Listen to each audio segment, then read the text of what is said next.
এই ভারিବା ପାଇଁ ପୁରା ଆଖପାଖି ଗଲେଣି। ହଁ କୁହନ୍ତୁ ଏଇ ଘର ବିଷୟରେ ଟିକେ ଆପଣ କୁହନ୍ତୁ। ହଁ ଆଉ ଥରେ କହିଲେ ସେ ପିଲରରୁ ଆରମ୍ଭ କରିକି ଆପଣଙ୍କର ମଝି ପିଲର ପ୍ରତି 8 ଫୁଟରେ ପ୍ରତି ଗୋଟେ ପିଲରକୁ ଅନ୍ୟ ପିଲର 8 ଫୁଟରେ ଦେବେ। 8 ଫୁଟ ଡିଷ୍ଟାନ୍ସରେ ରହିଲା। ଆଉ ଆପଣଙ୍କର ସାଇଡ ପିଲର ରହିବ 5 ଫୁଟରେ এই সাইড পিଲରଟା 5 ଫୁଟ ଡିଷ୍ଟାନ୍ସରେ ରହିବ। ହଁ ସେଟା ଆପଣଙ୍କର ହାଇଟ୍ ରହିବ ପୋତିବା ପରେ ଉପରକୁ 12 ଫୁଟ। ହଁ ସାଇଡ ପିଲର ଆପଣ ମାଟିରେ ପୋତିବା ପରେ ରହିବ ଉପରକୁ 8 ଫୁଟ। ତାମାନେ 12/8 ର ଏଟା ହାଇଟରେ ଅଛି। ରହିବେ ଫାର୍ମରୁ ବାହାରକୁ ମିନିମମ୍ 3.5 ଫୁଟ ବାହାର କରିବେ। 3.5 ଫୁଟ ବାହାର କରିବେ। ତା କାରଣ ହଉଛି ଆପଣଙ୍କର ପାଣି ପାଣି ଛିଞ୍ଚା ମାରିବନି, ଯିବା ଆସିବା କରିପାରିବେ। ହଁ ମୋର ସେଇ ଫାର୍ମଟା ଟିକେ ଭୁଲ ହେଇଛି ବୋଲି ପୁଣି ଆଡଜଷ୍ଟ କରିବେ। ଆଚ୍ଛା ଆଉ ଏଠି ଦରକାର ପଡ଼ିଲେ କୁକୁଡ଼ା ବି ରହିପାରିବେ। ଏଇ ଯୋଉ ବାରଣ୍ଡା ଅଛି। ଦେଖିବେ ଆପଣ କେମିତି ବାହାରେ ଏଇ ଯୋଉ ଉପର କଥା କହୁଥିଲେ ଏଇ ଯୋଉ ତାପରେ ଦେଖନ୍ତୁ ମଝିରେ ଯୋଉ ଦିଆଯିବ କାଠ ଆପଣ ଲୁହାରେ କରିବେ। ତାପରେ ଆପଣ ବାଉଁଶର ଛାତ କରିବେ, ମାଟି ଦେବେନି। ବାଉଁଶର ଛାତ ଦେବେ, ସିଡେଇ ପକେଇବେ। ତାହେଲେ କୁକୁଡ଼ା ରାତି ହେଲେ ଆପଣଙ୍କର କୋଉଟା ମାଟି ଦେବେନି କହିଲେ? ଏଇ ଛାତରେ ମାଟି ଦେବେନି। ଆଚ୍ଛା ଖାଲି ଏଟା ବାଉଁଶ ସିମ୍ପଲ ପକେଇବେ। ଖାଲି ବାଉଁଶ ଭାଡି କରିବାର ଭାଡି ଅଛି। କରିବେ। ହଁ ଆଉ କ'ଣ କରିବେ ନା ସିଡ଼ି ଦେବେ। ତାହେଲେ ଆପଣଙ୍କର ଅଳ୍ପ ଜାଗାରେ ବହୁତ କୁକୁଡ଼ା ରହିବ। କାହିଁକି ନା ଏଇଟା ସିଡି ଦିଆ ହେଇଛି। ସିଡ଼ି ଦିଆ କୁକୁଡ଼ା ମାନେ ସିଡି ୟୁଜ କରୁଛନ୍ତି। ହଁ ସିଡ଼ି ଉଠଉଛନ୍ତି। ଆଚ୍ଛା ଆଚ୍ଛା ରାତିରେ ସବୁ ସେ ସିଡ଼ିରେ ଉଠିବେ। ଆଚ୍ଛା ସିଡିରେ ଉଠିବେ। ଏଇଟା ତ ନୂଆ ଜାଣିଲେ ସିଡି ଗୋଟେ ଉଠିବା।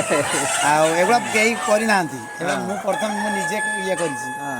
ଆଉ ମୋର ଏଥିରେ କୁକୁଡ଼ା କ'ଣ ରାତିରେ ମୋର 80% କୁକୁଡ଼ା ଉପରେ ରୁହନ୍ତି, 20% ତଳେ ରୁହନ୍ତି।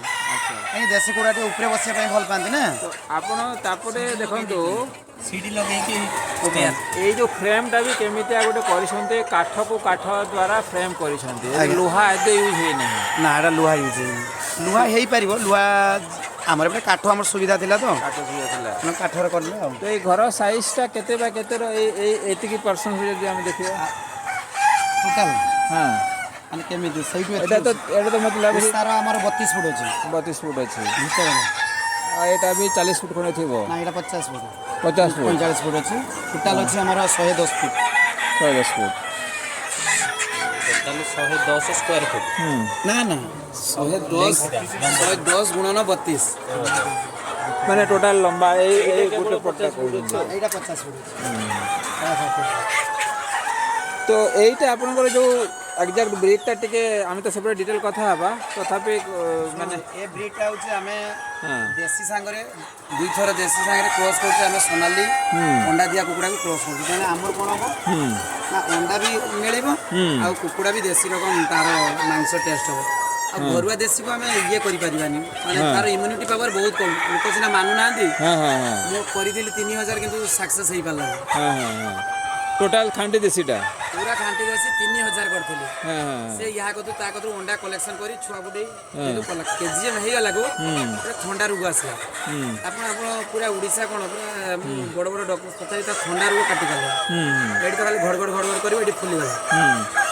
ତ ଆପଣ ଏବେ ଯୋଉଟା କରିଛନ୍ତି ସୋନାଲି ସାଙ୍ଗରେ ଦେଶୀ କ୍ରସ୍ କରିଛନ୍ତି। ଏଟାକୁ ଆମେ ଦେଶୀ ଗୁଣ୍ଡ୍ରି ଜାତିଟା ଯେଟା କହୁନି ଛୋଟ ଜାତି। ତ ଦେଶୀର ଗଞ୍ଜା ୟୁଜ୍ କଲେ ନା ମାଇକୁ ୟୁଜ୍ କଲେ? ଆପଣଙ୍କ ଦେଶୀରେ ଗଞ୍ଜା ୟୁଜ୍ ହେବ। ଆଚ୍ଛା ସୋନାଲି ମାଇ ସାଙ୍ଗରେ ଦେଶୀ ଗଞ୍ଜା ୟୁଜ୍ କରିକି ଏ ବ୍ରିଡ୍କୁ ଡେଭଲପ୍ କରିଛନ୍ତି। ଆଉ ଏଟାରେ କ'ଣ କହିଲେ ଆପଣଙ୍କର କୁକୁଡ଼ାର ଓଜନ ହାଏଷ୍ଟ କିଲୋ 800 ଯିବ। ନାଇଁ ୟାରି ଭିତରେ ରହିବ। ମୁଁ ଛାଡ଼ିବି ଲାଷ୍ଟ ଆପଣ ଛାଡ଼ିବି ଦେଖିବେ। ହଉ ଠିକ୍ ଅଛି।